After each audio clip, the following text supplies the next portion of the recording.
Vice CMOs here to pitch our new product. I'm Addie. I'm Gavin. I'm Evan. I'm Ben. I'm Chase. First, we'll be talking about the problem that Crocs is currently facing and our solution. Then we'll talk about the benefits of the new product and what the project timeline will look like. Lastly, we'll discuss the prototype and the marketing of the new product. Today, the problem Crocs is facing has to do with comfort. This is a huge problem for our company as our mission statement is to provide comfort for all. We've noticed in various nurse review sites and surveys that the comfort seems to be lacking, specifically with support in the arch region. And many people face chronic foot pain like plantar fasciitis and chronic joint pain, and they need a more supportive shoe. And we want to be able to support those people who are working long hours, whether that's in healthcare, education, retail, or just leisure activities. It has also been noted that the current build of our classic clogs isn't necessarily great for children's growing feet, and we want to create a product that would counter all these problems and even prevent new ones. Our solution is called the Crocs Fit Series. It won't be a new line of shoes, but it will be new arches that you can choose in our current models, and they'll all be available eventually. The first is the low arch version, which is very similar to our current model and is targeted for flatter footbeds. And then the next will be the medium arch version, which will have more cushion in the heel and arch support. And the most drastic change will be in the high arch version, which will have a much higher support for people who have higher arches and need that support. And this will be beneficial because the extra cushion and arch support will absorb the shock when you're standing or walking, which alleviates pressure in the foot and can prevent pain and joint pain. Because research has shown a correlation between arch support and pain in the ankles, knees, and lumbar spine. And we want to use this information for good. We sent a survey to radiography technicians and nurses working at My Michigan, and we had 28 participants. And when asked, do you own a pair of Crocs, 53.6 responded no. But in a free response, when asked what would encourage you to purchase a pair of Crocs, 11 of the responses had to do with better comfort and support. And on top of this, when asked if Crocs would provide more comfort by focusing on arch support, would you consider purchasing them? 78.6% responded yes. And although this is small scale, it still shows us a good idea of what impact could be made. So next is Gavin and benefits. Thank you, Eddie. Alright, so for the benefits and impacts, I've just sectioned off into two parts. The benefits and impacts of the company itself and the benefits and impacts of the consumer. Now, for the company side of things, revenue growth, the cost of making this insole is relatively cheap for our company and we can sell it for a large profit. On top of that, it goes with a lot of different models of our shoes. So almost any shoe people wear, it can be slapped onto there. And it's just an easy way for the company to get more revenue growth or revenue flow. And now for competitive advantage, Crocs already is established in like the market where this insole would be like prominent, like doctors' offices and places where people need comfortable shoes because they're always on their feet. So this gives Crocs an advantage over companies like Birkenstocks or Toms, whatever, to push this product into their lineup. And also customer loyalty. Crocs is a well-known brand already, and if they once again release another product that blows people away and keeps people wanting to come back to it, it'll keep a lot of loyal customers for Crocs. Expands Crocs in the health and orthopedic market. If these all get sent out, basically, if Crocs expanding into the health and orthopedic market, if they push out these therapeutic insoles, it cements them into these companies, which gives them a whole new market base from people like doctors, dentists, more professional people that are actually using their feet all the time, where this would be needed. And now for the next slide, we'll go over the benefits and impacts to the consumer. So first off, like Addie talked about, the insole provides extra arch support and cushioning. So consumer makes their everyday more comfortable. They enjoy wearing the shoes. They would choose them over a lot of other options.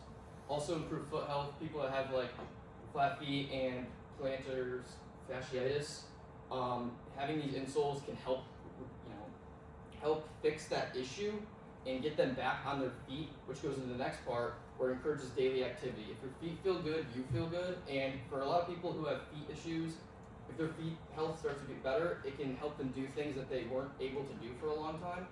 And it also increases comfort for long periods, such as school, work, literally anything, walking with your friends, and yeah. Thank you, Gavin. Now, before our new product reaches the shelf, it's important for us to have a laid out instruction timeline. Starting with phase 1, we'll be designing and developing our product. So I'll go ahead and tell you guys a little bit about how Crocs has been making the shoes and how they go about making a new one. So Crocs is actually a molded, heat-injected shoe. So they use a material called Crocs-Lite. Crocs-Lite is a bio-waste product that they manufacture themselves, so you don't have to outsource any of the materials to fill the molds. And the molds, the Crocs doesn't make, so they go to a third-party CNC company that cuts up these aluminum molds. They can range anywhere from $1,300 to $2,200 per mold, so it doesn't have a costly upfront cost to do all sizes like men, kids, and women. But once you have these molds and you take care of them properly, they can make such a large volume of product, and it would be easy enough to implement them to our factories and just get them heat injected with the Crocs-Lite material, cool it off, and then we have our product. Bringing us right in phase 2, which would be to sample our new product. So once we have it in our hands, we can ask important questions and ask the consumers, what do you think of our new product, and test the durability.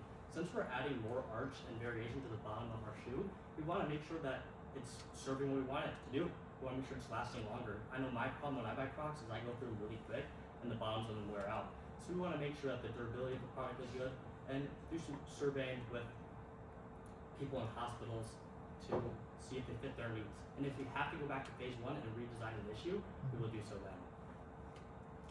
On to phase 3, scaling and manufacturing. That technology I talked about in phase 1 with the molds and Crocs-Lite, we're just going to be implementing that to our factories at our big manufacturing spots in Vietnam and China, so we could then produce a product at a large volume. Then phase 4, we'll be releasing our product not only online, but in store and with our brick and mortar partners like Kohl's, Target, Dick's Sporting Goods, and then marketing our product not only to the professionals, but also to people that need it for daily life, whether that's walking the dog, going to the store, getting your mail, and just people that want more comfort. I don't know if anybody here has tried on the original Croc, but I think they could be more comfortable personally. Now moving to Gavin with prototyping.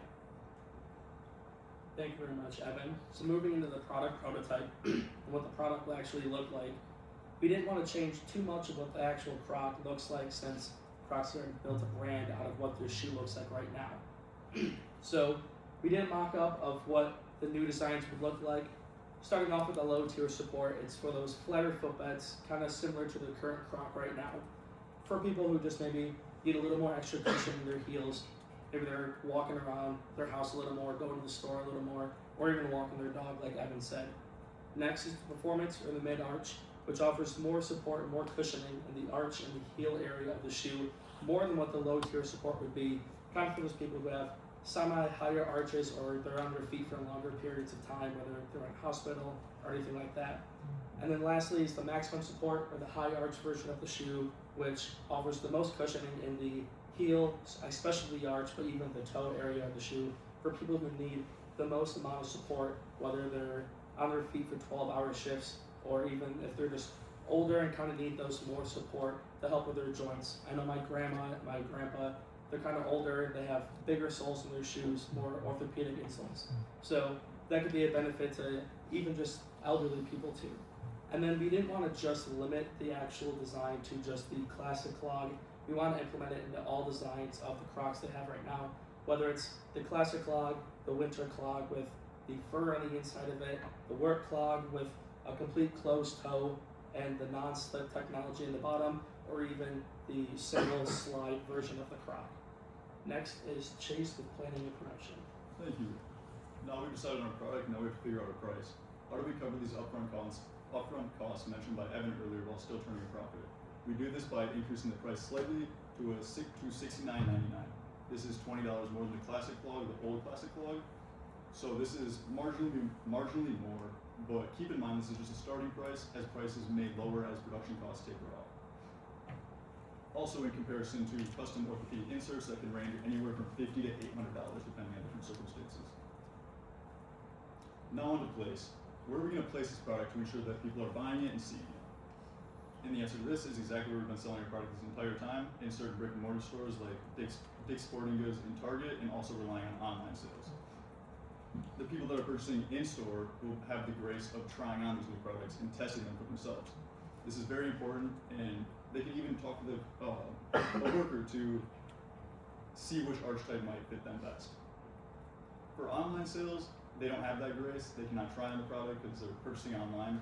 So we remedied this with creating a quiz to kind of guide them to which archetype to pick. And this can increase customer satisfaction and decrease returns from online purchases. Now on to promotion. How are we going to guarantee this new shoe gains traction? To do this, we plan to send care packages to hospitals all around the world. These care packages will consist of hundreds of these new 5th series Crocs to provide free of cost to the healthcare workers around the world. This will serve as a test run for the first production and will give us some feedback. The care package will include a pamphlet to guide which archetype to pick, similar to the quiz for the online purchasers. The pamphlet will also include a survey for responses afterwards. After the product has been tested, we can get some feedback and see what consumers like and what they don't like. This promotion style will bolster our brand image and increase or bring to light our sustainability efforts, and we think that this will bring in more customers. Thank you. Do you guys have any questions?